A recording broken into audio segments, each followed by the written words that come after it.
La comunicación es crucial en los tiempos que corren. No obstante, desde siempre, Dios desea que estemos conectados permanentemente con Él. Gracias por acompañarnos en Conectados con la Palabra. Gustavo Caramelino hoy nos trae el tema Carácter bajo fuego.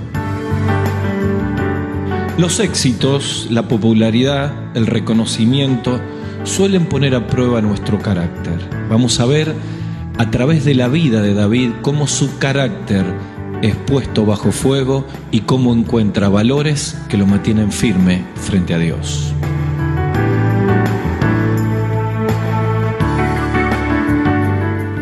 Bienvenidos a Conectados con la Palabra. Seguimos juntos a través de estos programas, conectándonos con la Biblia, que es la palabra de Dios, tratando de sacar principios y valores que nos ayuden como jóvenes a tomar buenas decisiones en la vida y también como familia, porque la palabra de Dios bendice a todos los que la escuchan. Nuestro tema en este programa lo hemos titulado Carácter bajo fuego. Y vamos a buscar en el segundo libro de Samuel, capítulo 5, podés buscar en tu Biblia y acompañarme en la lectura de algunos versículos, o en tu teléfono o en tu dispositivo móvil.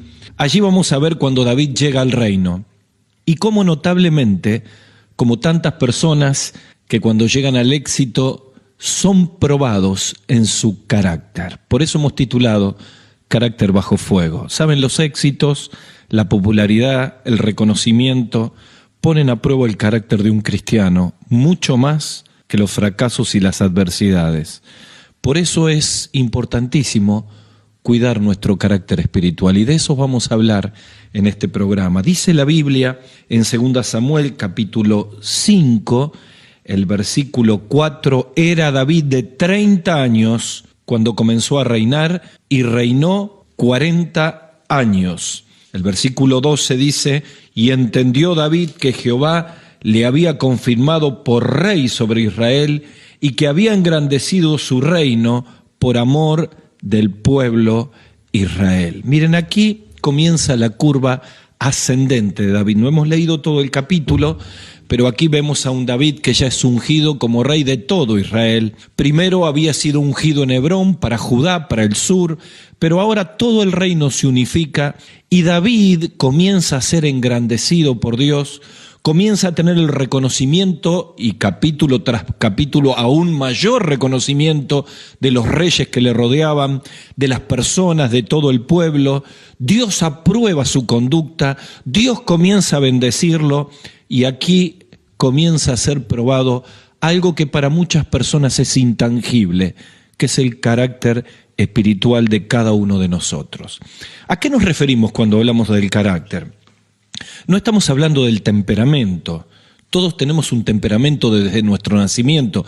Eso es como el color de los ojos, no lo podemos cambiar. Tiene que ver con nuestro ADN, con nuestra genética.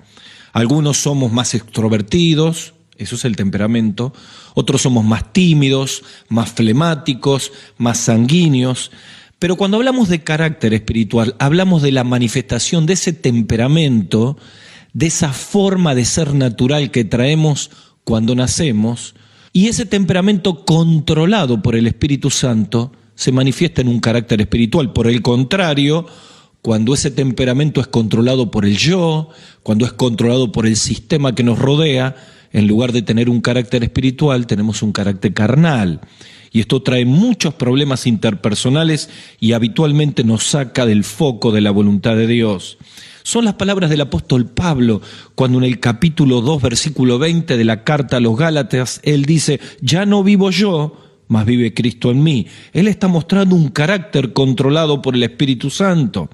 El sabio Salomón dice en Proverbios 17:3, el crisol para la plata, la hornaza para el oro, pero Jehová prueba los corazones. Claro, el carácter de David habría de ser probado aquí al acceder al reino, como todos nosotros somos probados, cuando Dios nos concede la posibilidad de administrar de su gracia en personas, en recursos, en talentos, etc.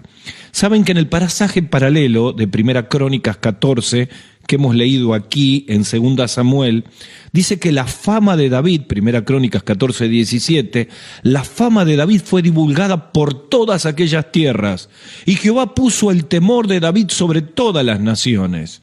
Sin duda, David tenía dos caminos frente al éxito: repetir el fracaso de su antecesor, Saúl, que lejos de tener un carácter espiritual fue un hombre orgulloso, independiente, rebelde, confrontado a la voluntad de Dios, o por el contrario, tener un carácter que frente al fuego de la prueba pueda tener sintonía y orientación hacia la voluntad de Dios. Saben, en mi experiencia personal, en la mayoría de los casos, cuando confié en mi propio carácter, en mis propios recursos, en mi propia autosuficiencia, el resultado fue siempre el mismo: fracaso. Por el contrario, cuando aprendí que tenía que depender de Dios y que lo que Dios valoraba era lo que yo era por encima de lo que podía hacer, entonces entendía que el carácter y la dependencia de Dios es la marca de un hombre o una mujer que va a estar utilizado por Dios. Saben, el autor del libro Liderazgo Audaz, el doctor Gilbes,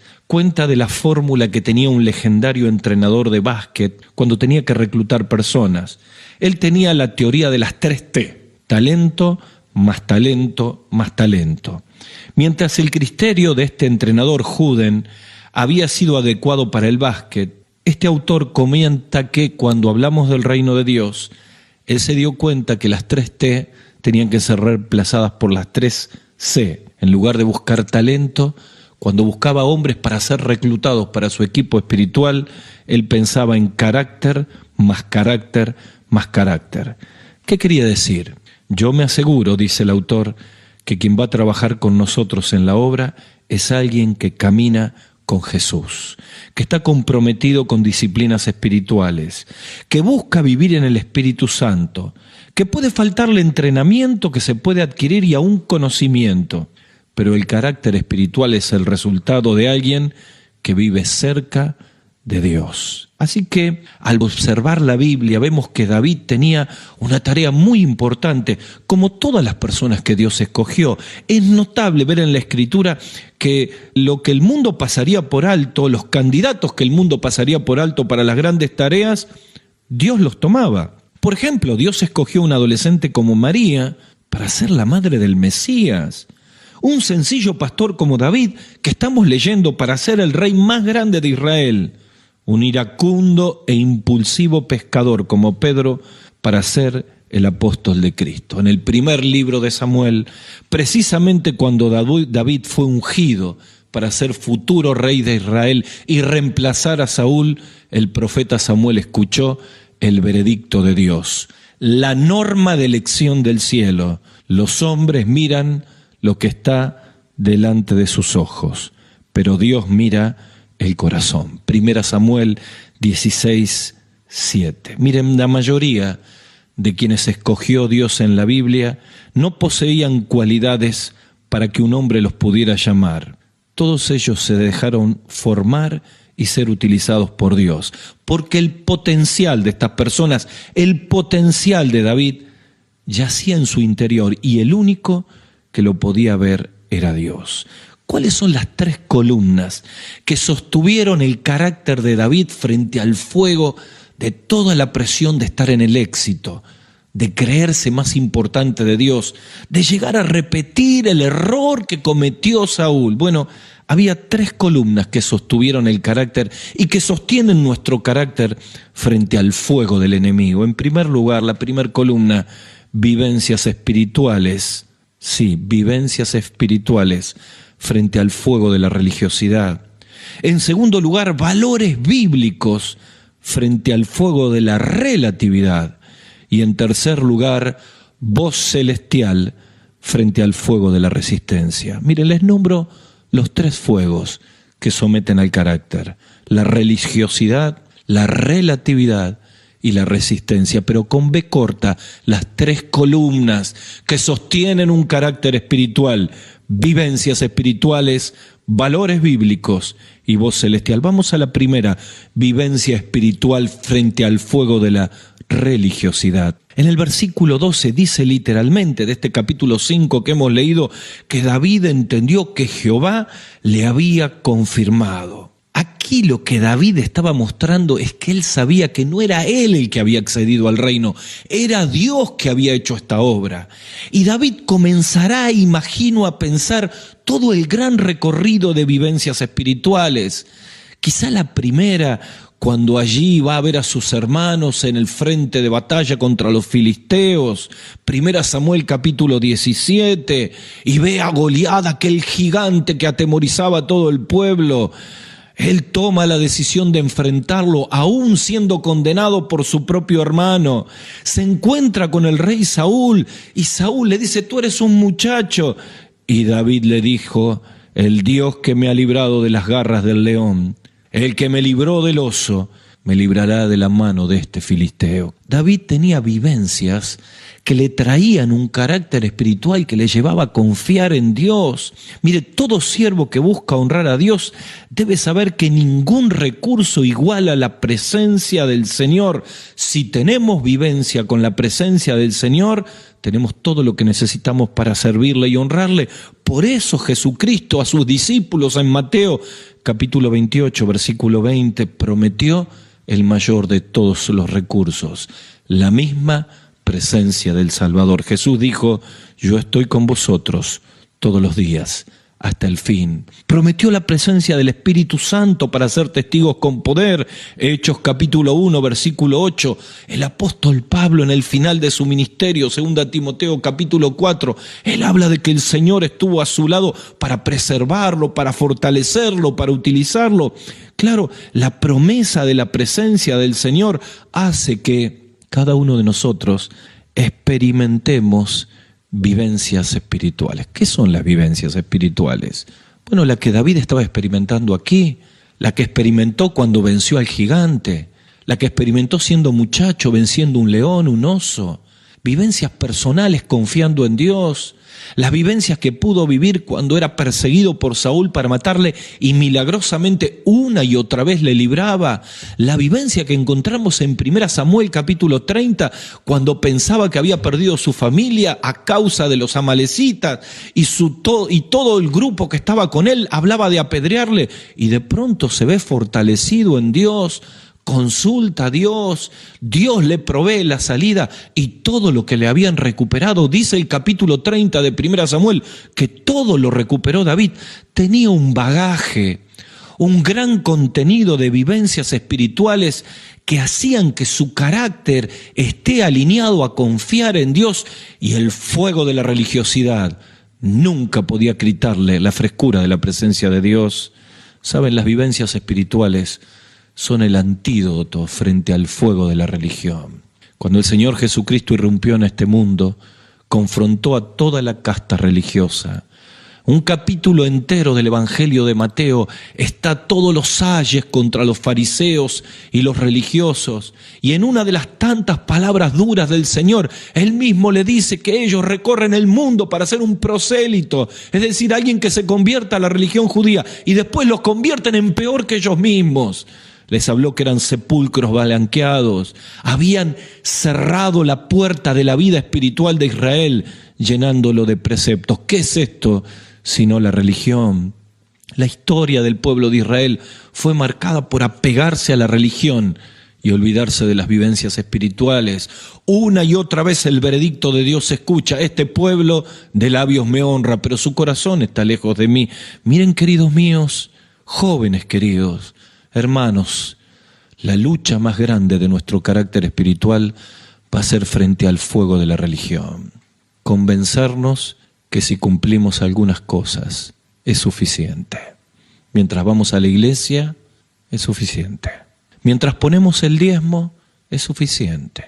Mientras llevamos nuestros hijos a la escuela dominical, es suficiente. Hasta ahí. Y de pronto la religión nos mete en una cárcel, donde nuestro carácter se empieza a apagar, nuestro corazón se empieza a enfriar, nuestra voz se empieza a callar, ya no compartimos el Evangelio, ya no tenemos carga por personas, ya no nos importa la obra misionera. Necesitamos ser renovados para tener una vivencia espiritual. Dios no tiene nietos, Dios solo tiene hijos.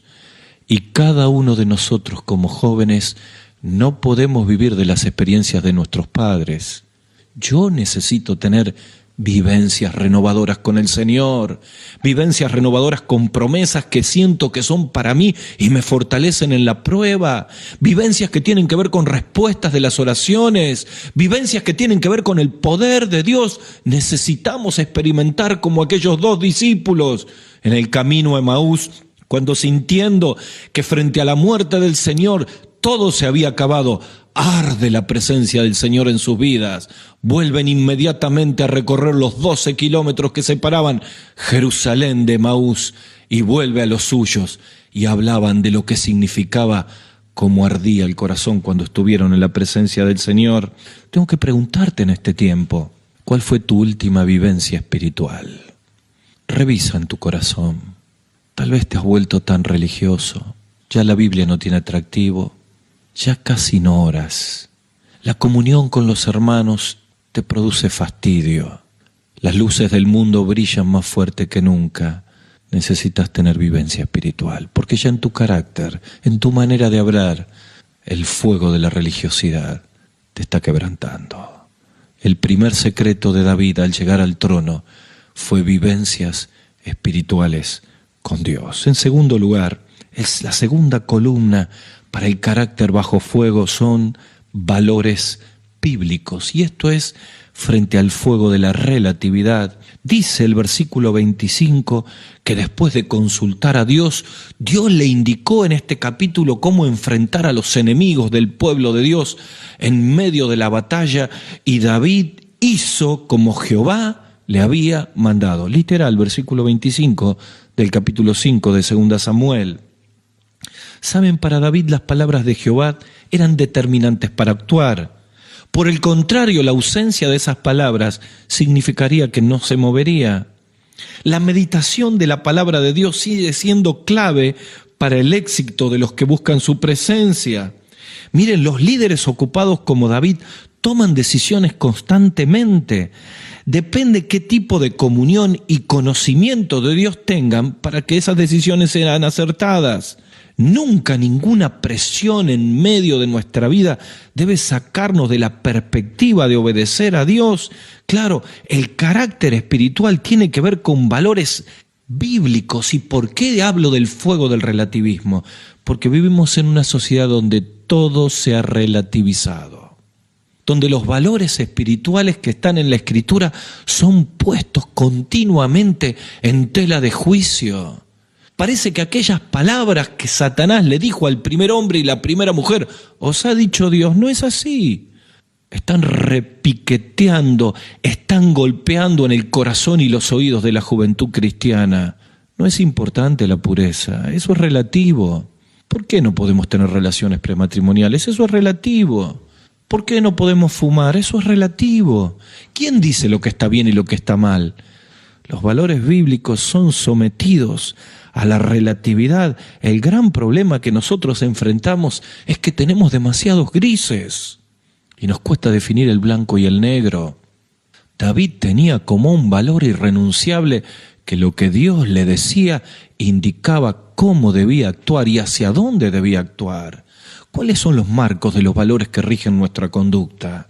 ¿Cuáles son los valores que rigen nuestra manera de actuar cuando no estamos en la iglesia? ¿Cuáles son los valores que marcan nuestro hogar, nuestra familia? Necesitamos volver a tener valores bíblicos para decir, esta es la manera en la cual nos conducimos. Por eso el apóstol Pablo, cuando habla del liderazgo espiritual a su hijo Timoteo, dice que es necesario que los hombres de Dios tengan buen testimonio para con los de afuera, para que no caigan en descrédito y lazo del diablo. Este es el problema. La confrontación de vidas cristianas que no tienen valores cristianos parece una contradicción, pero suele ser una norma común. ¿Cómo quien se llama cristiano va a vivir sin valores cristianos? Por eso es importante que conozcamos la palabra, que amemos la palabra, que podamos cada mañana encontrar la voz de Dios para marcar principios y valores, para que cuando venga el relativismo, nuestro proceder sea íntegro de acuerdo a lo que indica la palabra de Dios. Quiero preguntarte en este tiempo si tu carácter espiritual está sostenido por valores cristianos, valores bíblicos. Sabes, para David esto era fundamental. Cuando uno no tiene valores bíblicos, los reemplaza por el sentido común, los reemplaza por los valores del mundo, y entonces empezamos a mezclar las cosas. ¿Sabes? Cuando en el corazón permitimos que los valores del sistema empiecen a reemplazar los valores bíblicos, nuestra conducta se empieza a oscurecer, nuestro testimonio se empieza a apagar y deshonramos al Señor. Vaya si la doble vida es uno de los males más terribles que vive la juventud cristiana hoy. ¿Querés ser un joven, una señorita con un carácter espiritual, con un carácter cristiano, con un carácter sometido frente al fuego del relativismo? Necesitas tener valores cristianos. ¿Sabes? El carácter espiritual de David tenía una columna que eran las vivencias espirituales. Tenés que clamar a Dios para tener vivencias espirituales con Dios. En segundo lugar, tenés que tener valores bíblicos para que frente al fuego de la relatividad tu conducta demuestre que vivís de acuerdo a lo que indica un cristiano. Pero en tercer lugar, la tercer columna, la voz celestial frente al fuego de la resistencia, de la rebeldía. Los versículos 19 y 23 del capítulo 5 de 2 Samuel dice, se repite 2 veces la frase, y consultó David. Y consultó David. Claro, ¿qué contracara con la experiencia de Saúl, quien no consultaba a Dios? Saben, después de los fracasos en la tierra de Siclag y la milagrosa restauración de 1 Samuel capítulo 30 para David, miren, la oración específica significaba algo imprescindible para esperar los milagros del cielo. Para David, consultar a Dios y escuchar la voz celestial significaba un principio irrenunciable para su carácter espiritual. No tomaría decisiones independientes. Miren, para David la oración a su Dios era imprescindible. Uno de los problemas más grandes en el cristianismo de hoy es nuestra pobre vida de oración. Un autor reflexionaba y decía, si quiero incomodar a un líder, le preguntaría por su vida de oración. El doctor Martin Lloyd-Jones escribió que cuando un siervo ora, está en la cumbre de su vida. ¿Sabés? La voz de Dios en respuesta a nuestras oraciones es imprescindible para nuestro carácter espiritual, porque la oración me lleva a depender de Dios. No puedo orar y actuar al mismo tiempo. La oración me obliga a entregar la situación en las manos de Dios y Dios entonces nos enseña la dependencia. La oración nos aclara la visión de cómo seguir. Esto le ocurrió a David. A veces tenemos una situación nublada, no sabemos cómo reaccionar. Por ejemplo, como le pasó a David cuando en el capítulo 30 del cual nos estamos refiriendo en 1 Samuel, después de encontrar que habían saqueado Siclag, él pide la guía al Señor y Dios le dice, ve adelante. Y estaba esperando una señal del Señor y aparece el egipcio, y el egipcio le da testimonio que era parte del ejército que había saqueado y le indica dónde estaba y ahí puede ir. Claro, la oración nos aclara la visión. Nunca decidas sin orar. Nunca tomes decisiones en tu vida sin poner tu vida en la presencia del mismo Señor. La turbación y el desánimo eran mayúscula en el ejército de David, pero cuando él oró y buscó, la respuesta vino. La oración tranquiliza y calma nuestra ansiedad. El doctor Swindoll escribe, no se puede orar arrodillado y a la vez dar golpes con las rodillas. Cuando oramos soltamos la ansiedad que nos perturba y nos da la calma necesaria para nuestra vida cristiana. La oración finalmente activa nuestra fe. ¿Saben? La vida de oración cambia completamente la vida de un cristiano. La oración cambia la vida de una iglesia. La lucha más grande en el liderazgo en este tiempo es llegar a descubrir el mundo maravilloso de la oración. Como contaba el pastor Zimbala en su libro Fuego Vivo, Viento Fresco, la asistencia del culto del domingo a la mañana habla de la popularidad del predicador. La asistencia del culto de un domingo a la tarde habla de la popularidad del pastor, pero la asistencia del culto de oración entre semana habla de la popularidad de Jesús. Cuando uno descubre la maravilla de la voz celestial, cuando uno descubre lo que significa orar y derramar el alma, como David después de tantos fracasos, jamás llega a reemplazar la voz celestial por voces humanas. Claro, porque cuando el carácter espiritual reemplaza la voz de Dios y empieza a escuchar la voz de los hombres, como le pasó a Roboán, terminamos dividiendo la obra o dividiendo un reino. Cuando uno deja de escuchar la voz de Dios y empieza a escuchar la voz de su propio corazón, terminamos en la ruina como Saúl. Cuando uno deja de escuchar la voz celestial y no la busca en oración y escucha la voz del mundo, abandonamos la obra y le fracasamos al Señor, como le ocurrió a Demas, abandonando a Pablo, abandonando al Señor y yéndose al mundo. Quiero preguntarte en este tiempo, ¿cuál es la voz que marca el rumbo de tu vida cristiana? Porque esto va a determinar tu carácter. Como lo dijimos tantas veces, o la palabra nos va a alejar del mundo, o el mundo nos va a alejar de la palabra. Hay que encontrar cuánto de mundo hay en nuestro corazón. Por eso quizá en este tiempo necesitamos limpiarlo, necesitamos mostrar que este carácter que ha sido influenciado por cuestiones que no tienen que ver con Dios, tiene que hacer un cambio. Por eso los cambios vienen siempre de adentro hacia afuera. Quizá vos me estás escuchando y sos un siervo de Dios. ¿Se ve en tu vida el carácter espiritual? En primer lugar, clamemos al Señor para tener vivencias espirituales, para poder escapar del fuego de la religión y vivir la plenitud de la presencia del Señor. Clamemos al Señor para tener valores bíblicos, para que nuestras decisiones y nuestras conductas estén marcadas por la palabra y no por la opinión del mundo. Clamemos al Señor para escuchar cada vez más y buscar cada vez más la voz celestial, para no escuchar las otras voces. Quiero preguntarte en este tiempo, para terminar, ¿cuáles son las columnas de tu carácter? ¿Hay vivencias espirituales? ¿Hay valores cristianos? ¿Hay voz celestial? Estas son las marcas de un carácter bajo fuego. Si las marcas de tu carácter no son estas, necesitas reencontrarte con el Señor. ¿Saben? David emprendió el reinado convencido de que su carácter espiritual sería el mayor de todos los capitales para seguir adelante en la obra. Y esto es lo que necesitamos en nuestra vida cristiana.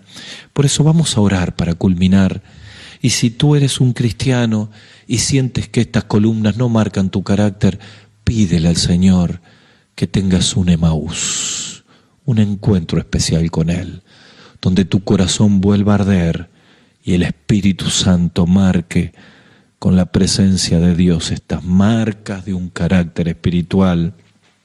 Pero quizás me estás escuchando y mientras todo este programa se fue desarrollando, tú te das cuenta que la primer marca que tiene que tener tu corazón es la marca de la sangre de Jesucristo, que limpia todos los pecados.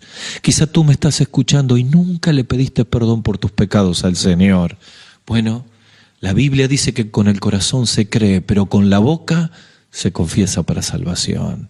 Y la primera oración que tenés que hacer para cambiar tu vida, tu interior, es entregar tu corazón al Señor, poner tu fe en Él y pedirle perdón por tus pecados. Por eso quiero invitarte que allí donde estés le digas al Señor esta oración de fe. Ora conmigo al Señor. Decile así: Señor, reconozco que soy un pecador. Te pido perdón por todos mis pecados y quiero pedirte que vengas a mi vida, cambies mi corazón, seas mi Salvador. Señor, sálvame. Señor, sálvame y cambia mi vida. Te lo pido en el nombre del Señor Jesús. Amén.